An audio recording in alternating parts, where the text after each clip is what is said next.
ก็อ้ายคอยกับเราว่าให้คันจักตังอยู่นี่หันก็ยกเฮือน เพื่อนเรานี่โดยเอายกไปใช้นะ ยกไปเอาไว้มองนั่นอีกแบบ เราสิ เมียเราเมื่อแล้ว เอาเมียเราไปใช้นะ เมียแล้วเมื่อแล้วปะกัน นอนอยู่นี่อยู่บ่ซะ บ่นอนเฮือนพ่อแล้วเราบ่กล้านอนคนเดียว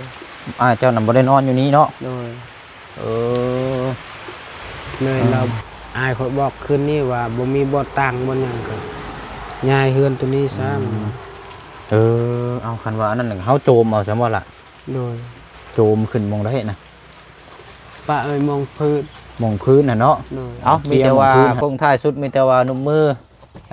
ฝากมุกขอบใจทั้งแม่ทิมเด้อ โดย ทิมคำมีอยู่ โดย ประเทศอิตาลี โดย หลาเด้ออวยพรอุตสาให้เพิ่นแน่ ขอ เนาะ บใจหลายเด้อแม่เทมเด้อให้อยู่ดีไม่แห้งความเจ็บบ่ให้ได้ความไข้บ่ให้มีขอ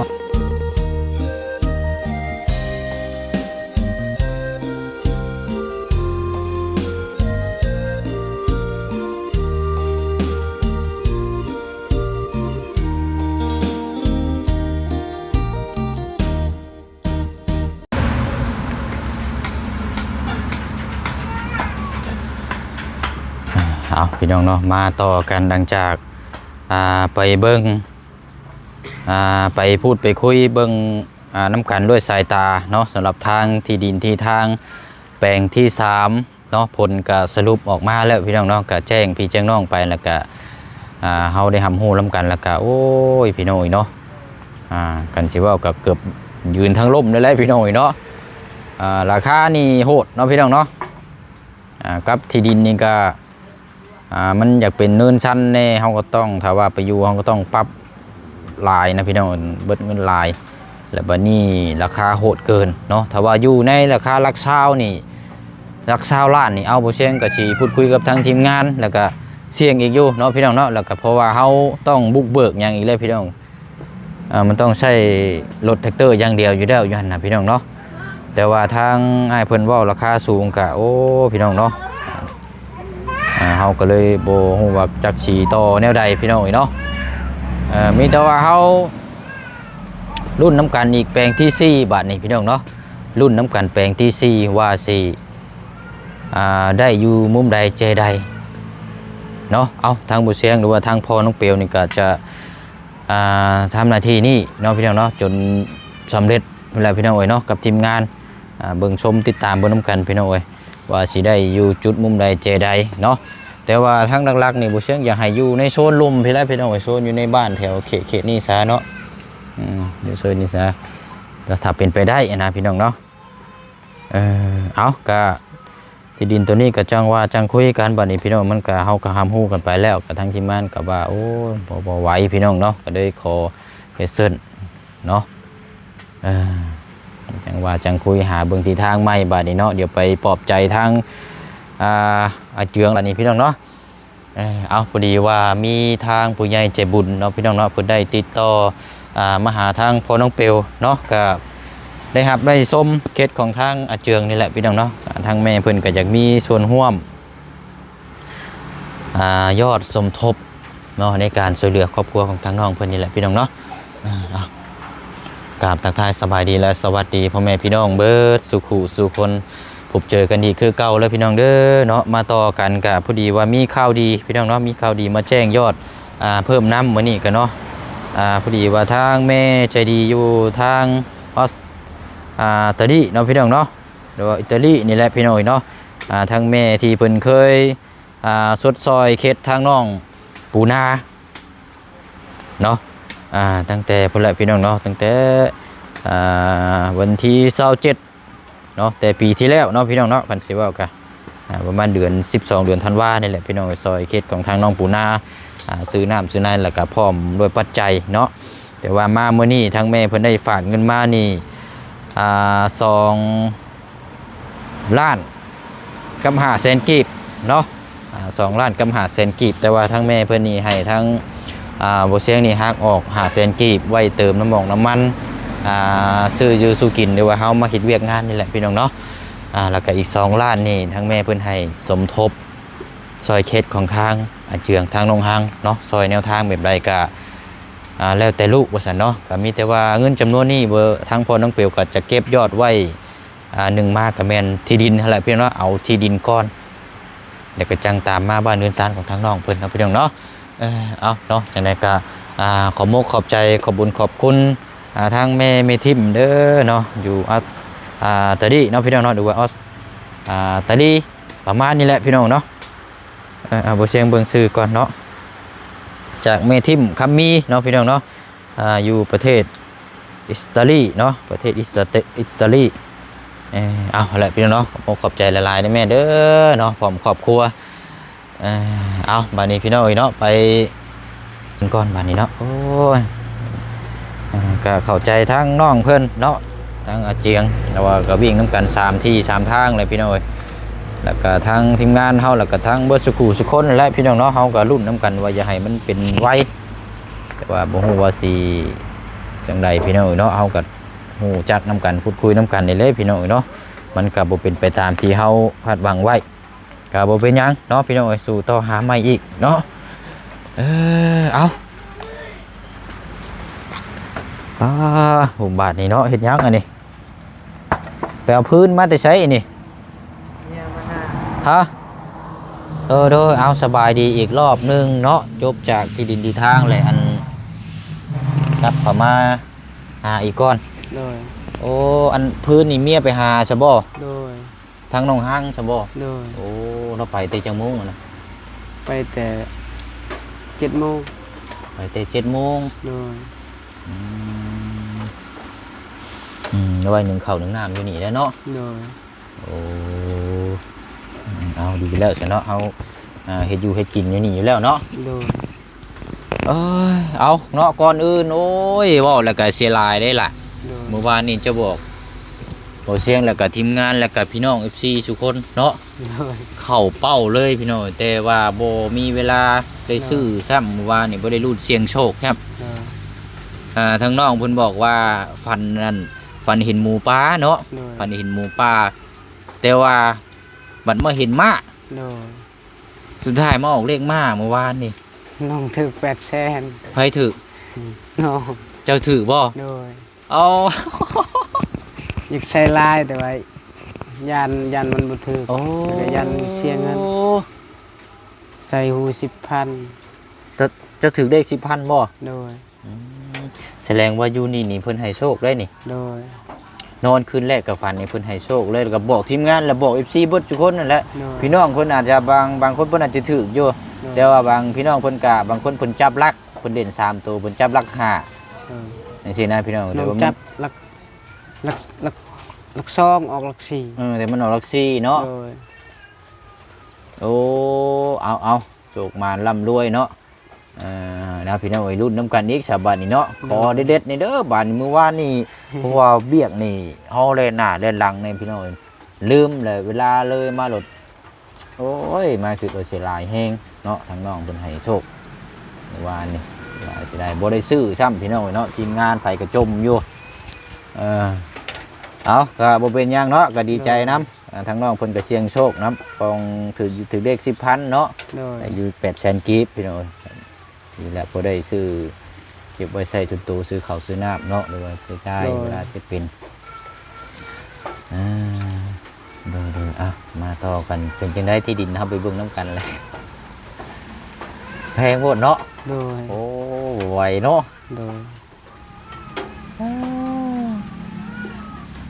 ถือว่าแปลงที่3เลยเนาะยังบ่สำเร็จอยู่พี่น้องบอกกันอยู่ในราคาหลัก20 ล้านนี่บุเชียงนี่สิขนาดแล้วประมาณจัก20 ล้านนี่บุเชียงก็ยังสิปรึกษากับทีมงานอีกอยู่ได้สำหรับที่ดินแพงนั้นก็20 ล้านอย่างเงี้ยถือว่าแพงอยู่ได้อันนี้มัน50 ล้านเลยทีมงานก็ได้บ่กล้าเว้าหยังเลยบัดบ่ทางง่ายเพิ่นเว้าราคาสูงเด้แต่20 ล้านนี่เฮายังสิมาคุยกันว่าถ้าโอเคบ่ก็เอาเนาะแต่ว่านี่มันสูงแล้วเลยบอกกล้าว่าแล้วก็ถ้า20 ล้านนี่เขายังเพื่อปรับดินปรับทางนี่อยู่หั่นนั่นมันต้องใช้รถปรับหน้าดินอย่างเดียวอยู่แล้วเนาะมันโมเมนดินที่เพียงเด้มันโมเมนดินที่เพียง บ่เป็นหยังเนาะ โดย ผิดหวังรอบที่3ก็บ่เป็นหยัง หาใหม่อีกสู่ต่ออีก เป็นอยู่ได้รุ่นน้ำกันอีกแปลงที่4 โดย หาไปเรื่อยๆแหละเนาะ โดย มันบ่แม่นหม่องของเฮาเฮ็ดอยู่ใส่มือใดมือหนึงก็คือเก่าหั่นแหละเนาะคันสิว่าบ่แม่นของเฮาเฮ็ดจังไดก็บ่แม่น โดย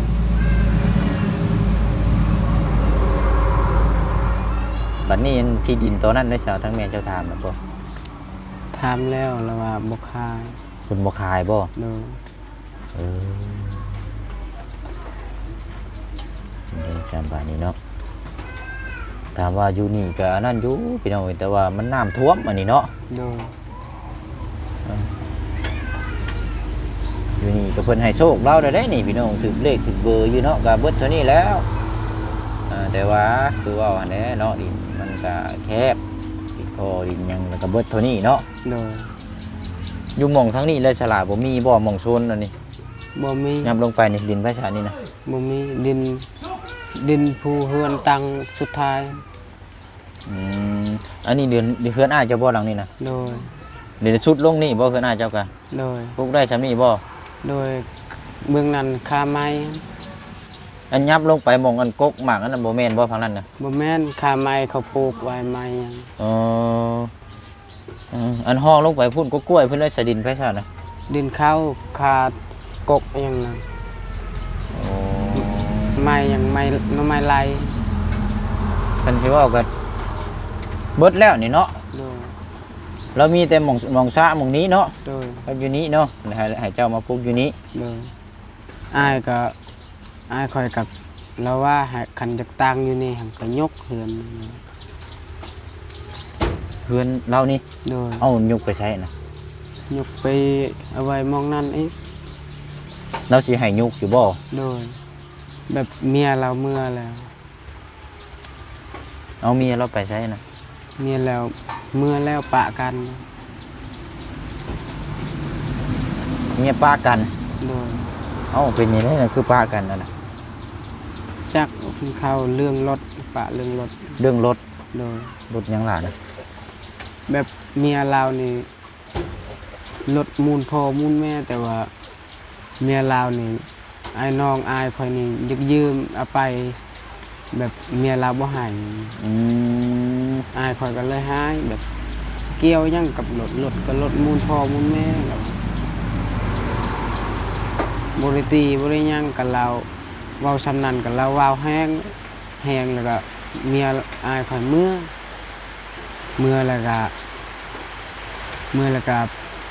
2-3 มื้อก็มาหาเราว่าบ่เมื่ออีกแล้วเฮ็ดจังไดก็บ่กลับอีกแล้ว โอ้ เฮ็ดจังไดก็บ่ก นา ลับ งอันผู้ที่ว่าอุ้มลูกน้อยอยู่นี่บุนั่นหันบ่ โดย อ๋อ เครื่องของเราเอาตอนเราเมื่อหั่นเลย คนมาเบิดแล้ว โดย อ้าวเนาะช่างว่าแท้นี่เท่ากับตัวนี้นี่เพื่อนหลังนี่ธนวันนั่นขี่โยกย้ายก็ได้แมันบ่ โดย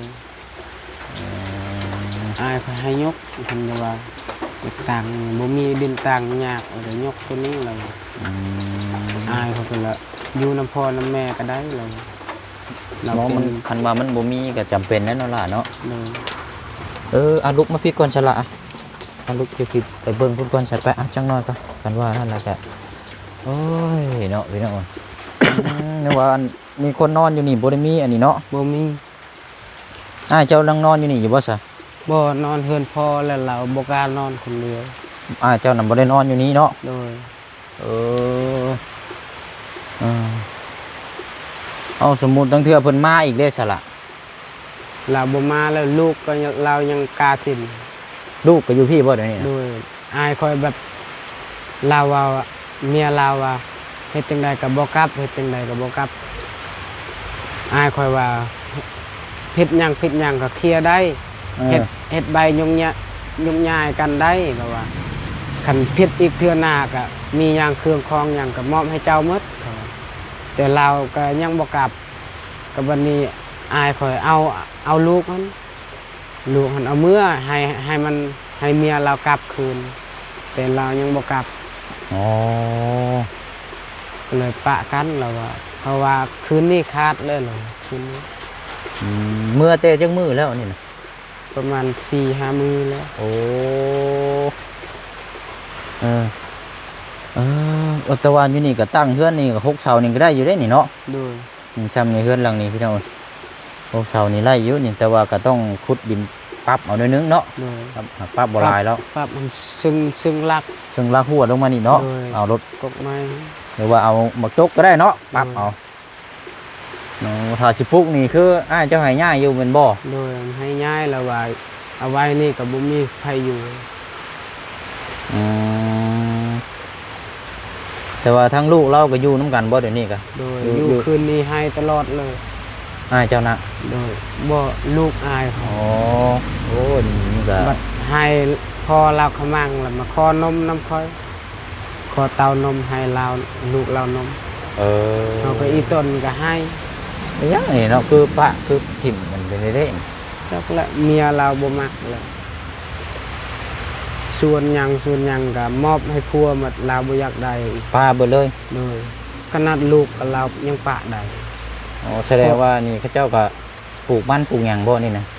ปลูกสร้างปลูกหยังแต่ว่าบ่เอาหยังเลย โดย อืม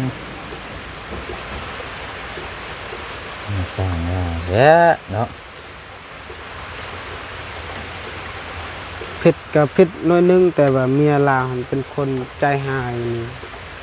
ผิดยามใดก็มีแต่อายคอยหันมันฮู้ว่าผิดเมียแล้วมันก็ไปมันบ่สน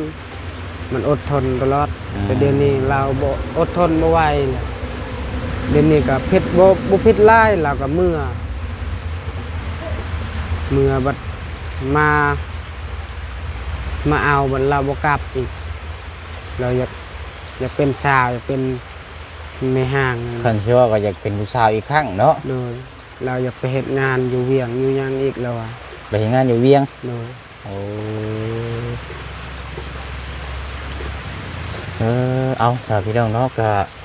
โอ้ยเนาะสิแนวใดสบายนี่เป็นคันเข้าถึงอ้ายเจ้าก็เป็น พอห้างลูกติดแล้วบัด โดย แต่ว่าเลิกกันแท้นี่เนาะ โดย ลูกก็ยังประมาณท่านได้พอปีใช่ไหมจักบ่เราเสียงเห็นมัน ปีปลายเลย ปีไม่น้อยบ่ โดย ผู้หญิงบ่คือผู้ชาย ผู้หญิง ผู้หญิงอีก โดย โอ้ยเนาะนั่นแหละเนาะ อายคอยเอาเมื่อลูกหันให้แม่เราคิดฮอดอันนั้นแล้วมันกลับคืนแล้วเมียแม่เราก็ยังปะได้ อืม ลูกก็ยัง กินฮอดลูกฮอดเต้าเลยเนาะ โดยก็ยังปะได้บางคนก็เผ็ดน้อยๆก็อภัยแบบตัวเนียนบ่เลยเมื่อแล้วก็เมื่อบ่กลับ เมียเราอยู่คนบ้านใดนะ อยู่พลอง น้ำพลองบ่ พลองใน อืมเดี๋ยว เลยเราอายเขาบอกคืนนี้ว่าบ่มีบ่ตังบ่หยังก็ย้ายเฮือนตัวนี้ซะ เอาคันว่าอันนั้นหนึ่งเฮาโจมเอาซะบ่ล่ะ โดย โจมขึ้นมองได้นะ ปะเอ้ยมองพื้น มองพื้นน่ะเนาะ โดย อ๋อเคลียร์มองพื้นหั่นแล้วก็โจมไปตั้งไว้หั่นเนาะ โดย โอ้เอาสะเบิ่งก่อนสะพางเบิ่งติดตามเบิ่งอีกก่อนเนาะล่ะเนาะ โดย ติดตามเบิ่งอีกก่อนถ้าว่ามันบ่มีแท้ก็จำเป็นแล้วบัดนี้เนาะ โดย ก็ถือว่าอยู่ดินมันพ่อมันแม่ก็คือเว้าหั่นแหละมันก็ยังยากๆอยู่ โดย เพราะมันยังบ่เด็ดขาด โดย เป็นหยังจังว่าบ่เด็ดขาดซุมาอยากซื้อให้ก็คือว่าให้มันเป็นของชุมเจ้าเลย โดย และที่ดินตัวนี้นี่ถ้าว่ามาปลูกเฮือนอยู่นี้ถึงเธอเป็นหันเป็นนีมาพ่อแม่บ่พอใจเดี๋ยวไปลงใส่ทั้งเมียเจ้าอีก โดย หอบลูกหอบเต้ามาอีก โดย ปลูกสร้างเฮือนอยู่นี่เฮ็ดในได้บานนะล่ะ โดย อืมแต่ว่ามันสุกมีใส่แท้ครับมันบ่มีในทางอีกดอกก็จำเป็นแน่เนาะ โดย ไม่นั่นก็สิถ้าว่าจะมาปลูกหญ้าอยู่นี่เลยก็ทางชุมอ้ายสิเฮ็ดใบคอแล้วก็ให้ทางแม่พ่อแม่เซ็นสัญญาให้ทางชุมเจ้าเลยอยู่นี่ โดย คำว่าเราได้เงินกับชุมอ้ายสิซื้อให้ โดย หรือว่าเราสิขายให้ทั้งลูกทั้งเต้าเท่านั้นเท่านี้หรือว่าเราจะให้ลูกซื้อๆก็แต่ว่าเราต้องเฮ็ดจดบทบันทึกอย่างเรียบร้อย โดย เพื่อบ่ให้มันมีปัญหาข้างหน้า โดย สำหรับทางหม่องที่ว่าถ้าโยกย้ายมานี้เนาะ โดย แต่ว่าทางอ้ายเจ้านี่ว่าเราพร้อมให้โยกย้ายแล้วนี่เนาะ โดย อืม เราว่าตลอดเราบอกข่อยตลอดเลยแต่ว่ายังบ่เชื่อยังบ่ถามมึงพ่อมึงแม่ให้พ่อแม่ถามมันจังฮู้แท้ ซะอันนี้ก็จังว่าจังคุยเดี๋ยวติดตามเบิ่งนำกันอีกตัวนี้ก็เนาะ โดย กัดว่ามีโอกาสเวลาก็จังเบิ่งนำกันเนาะสำหรับทางอันนี้แหละพี่น้องทางอ้ายอาเจืองเนาะเมียปะหนีเมื่อ โดย โอ้เนาะเมื่อ4-5 มื้อเลยเนาะ โดย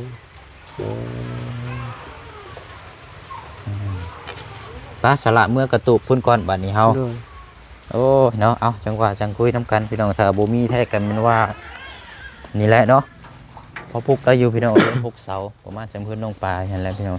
ปรับนาดินอยู่นี้ถ้าอายเราบ่อยู่น่ะก็มันโจบไปพุ่นตามที่เราเว้าหั่นแหละแล้วเฮาปรับนาดินมาอยู่นี้แต่ว่าเฮาสิเฮ็ดใบมอบกรรมสิทธิ์ให้เรียบร้อยให้ทางพ่อกับแม่เซ็นให้ทางน้องๆเพิ่นเนาะหรือว่าเฮาถ้าทางพ่อแม่สิขายเฮาก็จังซื้อให้เลยนะกันสิว่ากันเนาะเฮ็ดให้มันถูกต้องอยู่นี่ก็ถามว่ามันก็ห่างกันอยู่พี่น้องเนาะนี่แหละเพื่อนเราทางนี้แต่ว่าก็เฮาอยู่ไผอยู่มันอยู่ก็สิบ่มีปัญหาหยังหรอกพี่น้องเอ้ยเนาะโอดเอาแหละอันน้องห้างอยู่พุ่นบ่ โดย ไปพุ่นก็ได้ละ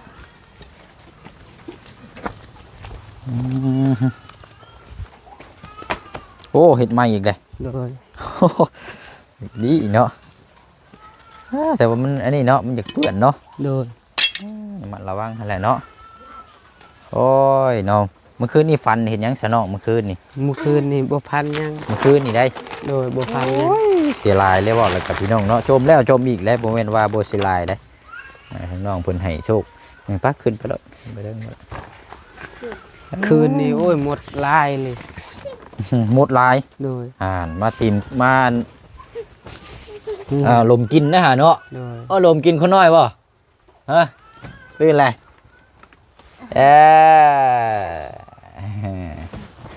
แล้วเนาะสบายดีทั้งน้องห้างเนาะบ่ได้ไปเบิ่งซ้ำที่ดิน ไปกับบ่สำเร็จซ้ำอย่าหลอกเนาะ เลย มันแพงโพดให้ทางกระเจืองอะไรเล่าให้ฟังว่าเป็นแบบใดเด้อถามผัวเจ้านะถึงไม่ก็เต็มที่น้ำกันเบดทุกคนนั่นแหละ โดย เป็นจังใดมีแต่ว่ารุ่นแปลงที่4 โดย แต่ว่าบ่มีแท้ก็แม่นว่าอยู่หมองนี้ แต่ว่าถ้าอยู่หมองนี้ก็คือไอ้เว้ากินนี่แท้เนาะ โดย ก็ต้องเฮ็ดใบเซ็นสัญญามอบกรรมสิทธิ์ให้ทางชุมเจ้าอย่างถูกต้องหมาย โดย เพื่ออนาคตนั่นแหละเนาะเพราะว่าทางอ้ายแล้วก็เมียบ่อยู่แล้วก็นั่นก็ยกย้ายตอนนั้นไปก็อยู่นี้เนาะแต่ว่าคอเด้อเฮ้ยเนาะกินข้าวบ่ดีแบบซี่บ่เฮ็ดได้ล่ะเด้อ โดย อย่าไปโจมลูกเต้าให้แบบซี่ได้มันเป็นการที่มนุษย์เฮานี่มันแย่สุดได้ โดย เนาะเป็นหยังจังว่าแย่สุดลูกก็ยังน้อยอยู่บ่ได้บาปลูกบ่นะ โดย ถิ่มลูกถิ่มเต้านี่ห้องไห้หยวดอยู่ฮะ โดยตลอดล่ะคืนนี้ก็ให้ วันนี้แม่นี่ไปยังลงไปคิดเห็นแหน่ จาก เพราะฉะนั้นบ่อยากให้เฮ็ดเนาะ โดย อดทนสู่เอาอนาคตสู่กัน2 คนแล้วก็เพื่อลูกเต้าหั่นแหละเนาะ โดย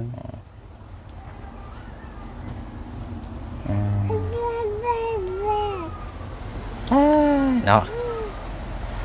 เอาก็ถือว่าไล่คำตอบอีกไล่คำตอบอีกหนึ่งพี่น้องเนาะดูน้ำกันอีกว่าสิเป็นจังใดแต่ว่ามันบ่มีทางแก้ทางไขเราก็จังตัวนี้เนาะ โดย เบิ่งที่ดินที่ทางดูน้ำกันอีกเอาเว้าไปเว้ามาบัดท้องบัดคือห้องปากบัดคืออยากบัดนี้เนาะหิวข้าวได้อ้ายกับบัดนี้ กินแหละข้าว มีแต่ว่าเอาท้ายสุดบัดนี้เนาะ โดย เอาอันเดี๋ยวทางโบเชียงนี่สิแจ้งยอด โดย เพิ่มน้ำอีกเด้อ โดย เนาะ